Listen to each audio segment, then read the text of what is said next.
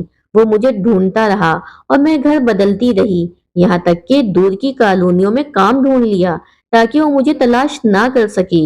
وہ بھی کچھ عرصے مایوس ہو گیا۔ اب بھی اس نے میں جہاں پہلے کام کرتی تھی میرا وہیں سے پتہ کیا ہوگا۔ وہاں میں کبھی کبھار آتی جاتی ہوں، انہوں نے ہی یہاں کا پتہ دیا ہوگا۔ سنتی ہوں کہ اس کا بھی کسی کام میں جی نہیں لگتا، پریشان رہتا ہے، توبہ کرتا ہے مگر سکون نہیں پاتا۔ کبھی کبھی بچوں کی خاطر دل نرم پڑ جاتا ہے جو مجھ سے محبت کرتے تھے، جی چاہتا ہے کہ واپس ان کے پاس چلی جاؤں، نہ جانے کون ستیلی ماں بن کر آ جائے تو کیسی ہوگی، مگر یہ کافر دل اس کو معاف کرنے پہ آمادہ نہیں ہوتا۔ انسان پر ایک وقت ایسا آتا ہے کہ وہ اپنے دل سے مجبور ہو جاتا ہے۔ میں بھی اپنے دل سے مجبور ہوں۔